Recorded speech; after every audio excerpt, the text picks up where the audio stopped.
বিরাট কোহলির ৭৬ রানের দুর্দান্ত ইনিংসের বড় লক্ষ্য দাঁড় করিয়ে বার্বাডোসে উৎসবের মঞ্চ আগে থেকেই বানিয়ে রেখেছিল ভারত। ফাইনালের মঞ্চে ডিকক আর হেনরিচ ক্লাসেনের ব্যাটে দক্ষিণ আফ্রিকার জয়ও ছিল সময়ের ব্যাপার। তবে শেষ পর্যন্ত ঘুচল না প্রোটিয়াদের চৌকার তকমা। ভারতের কাছে ৭ রানে হেরে শিরোপা জয়ের স্বপ্নভঙ্গ হল দক্ষিণ আফ্রিকার।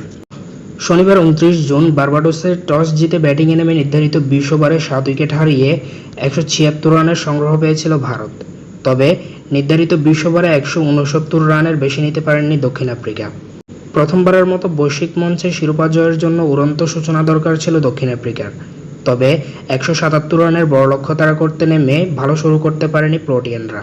ইনিংসের দ্বিতীয় ওভারে রেজা হেন্ড্রিক্সকে ফেরান বুমরা।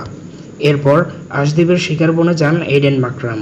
অফ স্টাম্পের বেশ বাইরের বলে ব্যাট চালিয়ে নিজের বিপদ ডেকে আনেন এই প্রোটিয়ান অধিনায়ক। এরপর ডিকককে সঙ্গে নিয়ে ইনিংসের মেরামতের দায়িত্ব নেন স্টাফস। আস্কিং রান রেটের চেয়ে অনেকটা কম হলেও দলকে ঠিকই কক্ষপথে রেখেছিলেন এই জুটি। তাদের ব্যাটে ভর করে পাওয়ার প্লেতেই ৪২ রান তোলেন প্রোটিয়ারা। এরপর ইনিংসের নবম ওভারের পঞ্চম বলে অক্ষর প্যাটেলকে জায়গা বানিয়ে খেলতে গিয়ে ফুল টস মিস করেন স্টাফস। দলীয় ৭০ রানে ৩১ রান করে ফেরেন তিনি। এরপর ক্রমেই ভারতের জন্য হুমকির কারণ হয়ে উঠেছিলেন ডিকক এবং ক্লাসেনের জুটি। এ সময় গুরুত্বপূর্ণ ব্রেক থ্রো এনে দেন আশদীপ। ৩০ বলে ৩৯ রান করা ডিকককে থামান এই পেসার। আগ্রাসী ব্যাটিংয়ে মাত্র ২৩ বলেই 50 তোলেন ক্লাসেন। ২৭ বলে ৫২ রান করে ফেরেন এই ব্যাটার। এই ব্যাটার ফেরার পরেই হারের আশঙ্কা পড়ে প্রোটিয়ারা। শেষ পর্যন্ত মিলার ছাড়া আর কোনো ব্যাটারই দায়িত্ব নিয়ে খেলতে না পারায় ৭ রানে হারের সঙ্গী হয় তাদের। এর আগে ব্যাটিংয়ে নেমে রোহিত শর্মা ও বিরাট কোহলির জুটিতে উড়ন্ত সূচনা পায় ভারত। প্রথম ওভারেই ১৫ রান করেন তারা। এরপর দ্বিতীয় ওভারে সেই জুটি ভাঙেন কেশব মহারাজ। ব্যাকওয়ার্ড পয়েন্ট দিয়ে জোড়া ৪ হাঁকিয়ে মহারাজকে স্বাগত জানিয়েছিলেন রোহিত।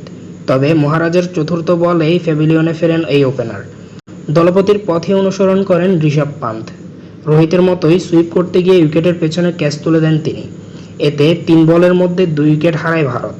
এরপর রাবাদার বলে ক্যাচ আউট হয়ে ফেরেন সূর্যকুমার যাদব। দ্রুত ৩ উইকেট হারানোর পর কোহলি ও অক্ষরের ব্যাটে ঘুরে দাঁড়ায় আসরের অন্যতম ২ ফেভারিটরা। তাদের অনবদ্য ছুটিতে ১০০ পেরোয় ভারতীয় দলের স্কোর।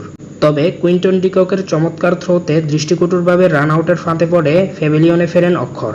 এতে ৩১ বলে ৪৭ রানে থামে তার ইনিংস। এরপর ডানহাতি বাঁহাতি কম্বিনেশন ধরে রাখতে পান্ডিয়ার আগে বাঁহাতি দুবেকে পাঠায় ভারত।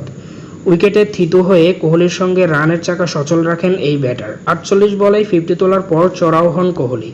৫৯ বলে ৭৬ রান করে কোহলি আউট হলে ভাঙে তাদের দুর্দান্ত ঝুটি। শেষ দিকে দুবের ১-৬ ও ৩-৪-এ ২৭ রানের ক্যামিওতে নির্ধারিত ২০ ওভারে ৭ উইকেট হারিয়ে ১৭৬ রানের বড় সংগ্রহ পায় রোহিত শর্মার দল।